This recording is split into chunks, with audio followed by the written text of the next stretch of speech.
rights of land life, rights of the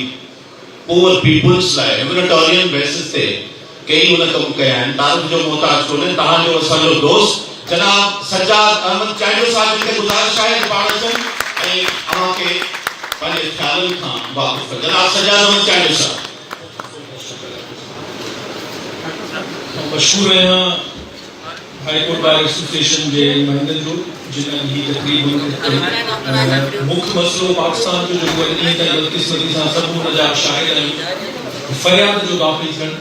ऐं असांजे लाइ केॾी बदकिस्मती आहे त 1898 में जिन जो कानून ठाहियो तिन खे 1898 में ख़बर हुई त क्रिमिनल प्रोसीजर जेको कमकार आहे उनजो पहिरियों जेको क़दम आहे सो फ़रियाद जो दाख़िल थियणु आहे जंहिंखां पोइ पुलिस ऑफिसर वधीक क़दम खणी जांच कंदो बदकिस्मती सां 150-200 सालनि खां पोइ असांजी सुप्रीम कोर्ट ऐं असांजे आला इदारनि में वेठल शख़्सियतनि खे इहा ख़बर बि न आहे त महीने खां पोइ जेकॾहिं FIR दाख़िल थींदी त पोइ शाहिदियूं बचंदियूं ई कोन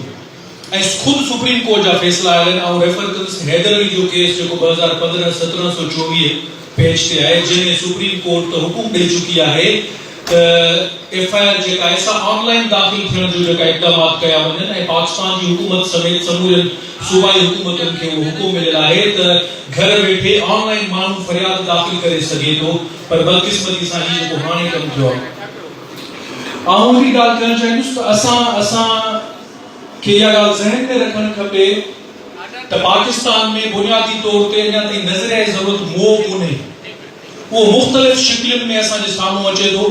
मुख़्तलिफ़ शेप में असांखे नज़र अचे थो नज़र ज़रूरत जी माना जेका ॻाल्हि जेको कमु जेको अमल क़ानूनी तौर ते तव्हां जस्टिफाई करे ई न सघो तव्हां नज़र ज़रूरत जो नालो वठी उनखे माण्हू खे हलो करे छॾो ऐं जस्टिस मुनीर जो रूह जेको आहे सो असांखे नज़र पियो अचे अञा उहो ट्रेवल करे थो पियो उहो अञा असांजे आला अदालतुनि जे आसपास थिड़े थो पियो ऐं उन्हनि खां अहिड़ा फ़ैसिला कराए थो ऐं बदकिस्मती वॾी मुल्क जी आहे त लॉ एंड जस्टिस कमीशन जो जेको कमु आहे तव्हां वेबसाइट खोले ॾिसो सुप्रीम कोर्ट जी प्रीएम्बल ॾिसो त national law and justice commission जो बुनियादी कमु कहिड़ो आहे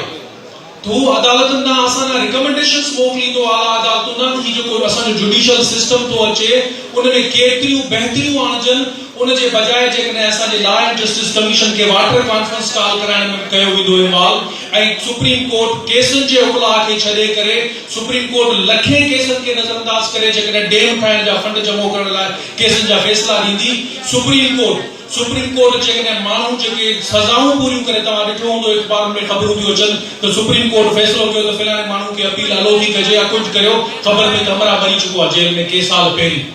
सज़ा पूरी थी वञे असीं तमामु मिनथूं करे कोर्ट में जजनि साहिबान खे ॿुधायूं था त साईं सज़ा पूरी थी चुकी आहे अंडरगाउन करे अमरा जी जान छॾियोसि उन तरफ़ ध्यानु कोन हूंदो पर तव्हांजूं कोर्टूं जेकॾहिं ही ज़मीनुनि जूं स्टेट एजेंसियूं खोले वेही रहंदियूं ऐं पंहिंजनि फ़ैसिलनि जे मथां मदीनो ॾींदियूं 4 मई पाकिस्तान जे मुंहिंजे ख्याल में पाकिस्तान जी अदलिया बदतरीन दौर मां बि गुज़रे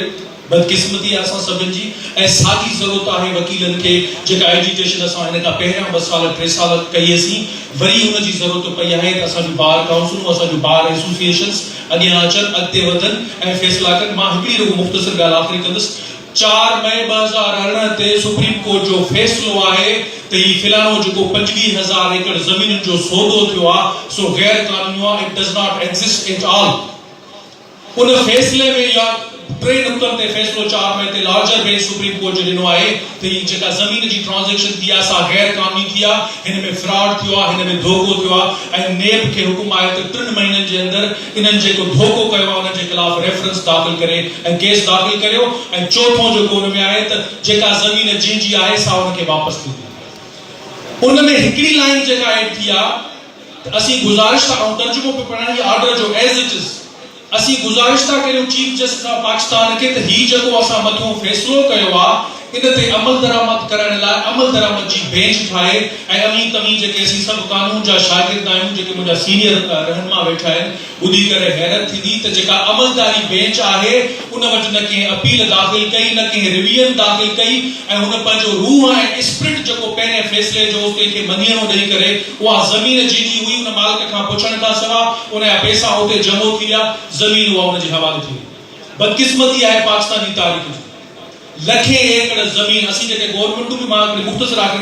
गवर्नमेंट के भी छा इख्तियार आहे छा असां जी कंहिं भी गवर्नमेंट के जेके चूंडे मोकिलियूं था तो वो चवनि त असां ही सिंध सूबो या को असां जो कराची शहर या हैदराबाद शहर लीज ते जेको आहे सो रूस के ॾेई था छॾियूं लीज ते चाइना के ॾेई था छॾियूं छा इहे इख्तियारात हूंदा आहिनि छा